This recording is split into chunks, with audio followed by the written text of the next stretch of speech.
Hey guys, here's part 2 of the f double prime video. So we're relating f and f prime and f double prime. And today we're going to finish that up, do an example, and hopefully it'll help you understand it a little bit better.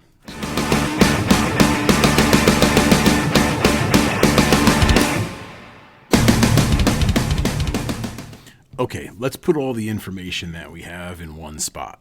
All right, so we can sort of make sense of this. So we have a function, f of x. That's going to tell me y values, right? Or think of it as it's going to tell me like positions. Then we have f prime of x. That tells me slope values, right?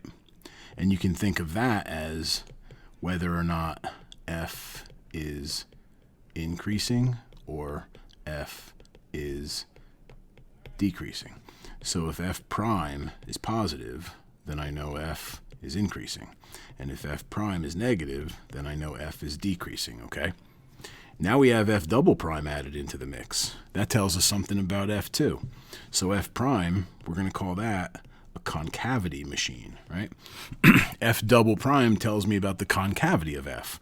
So I know that if f double prime is positive, then I know, f, the function, the original function, is going to be concave up. And I always denote that with a C with an up arrow. And then if f double prime is negative, then I know that that says f, the original function, is concave down. All right, so now I'm going to run through an example or two to sort of like show how this gets used. So let me scroll up here. I already prepared this. So I've got this function, f of x is equal to negative x squared plus 4x. And we're looking at the point 3, 3, which is on the function. You can see that from the graph. So we know that f of 3 is equal to 3, okay? And I've got that point in red. Now let's look at the derivative first. Now let's examine the function before we do any of that. It's clear, right, that like from here, like right after 2 onward, the function f is definitely decreasing. It's going down. And I think it's also clear, if you just look at the picture, it's also bent downward, so it's a concave down function. All right, now let's see what happens when we look at and we apply these things to this graph at 3. So we're looking at the point x equals 3. That's where we are. So ready? F prime of x is equal to negative 2x plus 4. Now if I plug a 3 in there, I get f prime of 3, which would be negative 2 times 3 plus 4, which looks a lot like negative 6 plus 4, which is negative 2. Now I don't care that it's negative 2. I just care that it's negative, because if I've done this right, then that means f, since f prime at 3 is negative, that means around 3, f is decreasing. And you can see it clearly is. F is dropping. Okay? Now let's look at f double prime. So f double prime of x, that's the derivative of the derivative. So now I'm taking the derivative of negative 2x minus 4, and I get negative 2. It's a constant, but it's negative. So f double prime at 3 is negative 2. F double prime at any number is negative 2. So that means around 3, the function is actually concave down, and we can see that it is. So I can look at the actual function values and apply that reasoning. Now notice, it also says f double prime at 3 is negative 2 forever. And if you notice, the whole graph is concave down, so that makes sense. Okay. Here's another function that we're going to analyze, okay? Now, in this case, I'm not giving you a graph. I'm giving you a cubic. So looking at these is notoriously difficult. You typically can't factor them. I know what the general shape of them looks like, but this one's going to be it'd be difficult for us to graph this one by hand if we had to. So what we're going to do is we're going to make an analysis of this using all the things that we've just learned. So here we go. So number 1, let's do this. Let's find the derivative. So f prime of x is equal to 3x squared minus 18x plus 24. Now let's stick with the derivative for a minute. I'm going to factor out a 3. So 3 times x squared minus 6x plus 8. And then that will factor into x minus 2 times x minus 4. So this is the derivative right here in factored form. Okay, now right away what I know, I'm going to write them over here in the corner. I know that if I set the derivative equal to 0, we're finding something called the critical points. So when I do that, I'm going to have, either x minus 2 is equal to 0 or x minus 4 is equal to 0. So x is equal to 2 and x is equal to 4 when I add 2 and 4 to both sides of those equations. So the derivative of f is 0 at 2 and 4. Now, my first video in this series, I talked about gridding functions. So what we're going to do right now is we're going to make a grid, and I'm going to put it right here.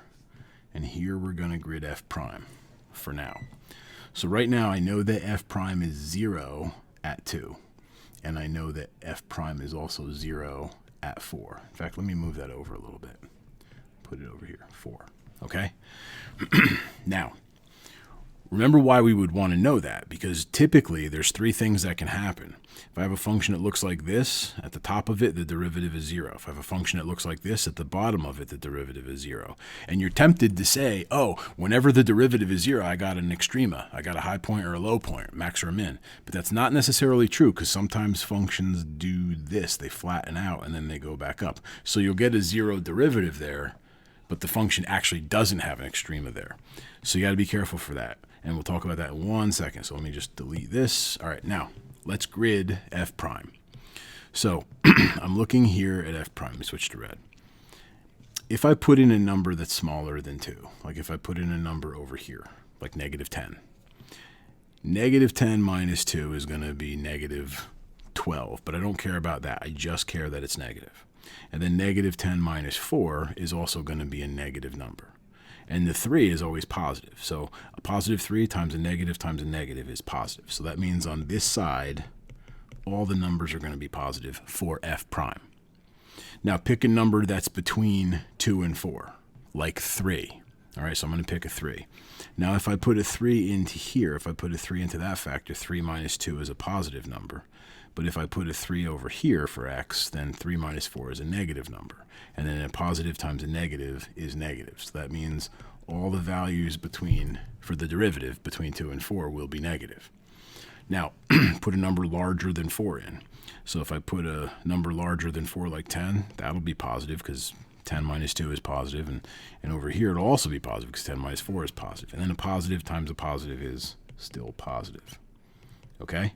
So that's the grid of the derivative. Now what that tells me is when I draw this function, to the left of x equals 2, the function's going to be on its way up. Between 2 and 4, the function's going to be heading down. And then from 4 onward, the function's going to be going back up. Now, we did an example like this earlier in one of the videos, but now we're going to go a little further. Now we're going to talk about f double prime of x. So I'm going to take the derivative of this, the derivative of the derivative. So that's equal to 6x minus 18. And then if I factor it out, I get 6 times x minus 3. And now I want to know where that's equal to 0. Now you're in new territory. We haven't done this before. So the second derivative, which I'm actually going to grid down here, f double prime, is 0 when x equals 3. So I'm going to write my little 3 right down there. So there's 3. Now let's do the same thing. If I put in a number that is less than 3, well, you do this in blue. If I put a number in that's less than 3, well, like -10, -10 minus 3 is negative, and then 6 times a negative is negative. So I know to the left of 3, my second derivative is negative. Then if I put a number larger than 3, like 10, right, 10 minus 3 is positive, so this is going to be positive now.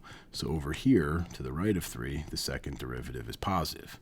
Now, we've got a couple of regions to look at, so here we go. Ready? To the left of 2, f, the function is going to be increasing, right? But it's going to be concave down. That's going to be true over there. Now, between 2 and 3, the function is now decreasing, but it's still concave down. And then between 3 and 4, the function is still going to be decreasing, but now it's going to be concave up. And then after 4, the function is going to be increasing, and it's going to be concave up. Okay? So now if we look through this, let's see what's happening here. All right, right underneath it, I'm going to sort of sketch. I'm going to sketch the value of the function, then we'll actually plot it and actually draw it nicely and see that the shape matches what we drew. So to the left of 2, increasing and concave down means it's got to look like that. Between 2 and 3, decreasing and concave down, well, it's still concave down, but it's got to be decreasing, not increasing anymore, so now it looks like this. So basically I know I'm going to have some sort of bump there. And I know this is a maximum because the derivative changes sign, okay? It's not a maximum because the derivative at 2 was 0. It's a maximum because the derivative changed sign. And then after 3, right, from between 3 and 4, when I'm in that region, then it's going to be, when we're here, we're going to be decreasing, so still decreasing, but now we switch. We're concave up now. Now they call that point right there where it goes from concave down to concave up, they call that a point of inflection. And then from 4 onward, right, now we're going to be increasing but still concave up, so we're going to look like that.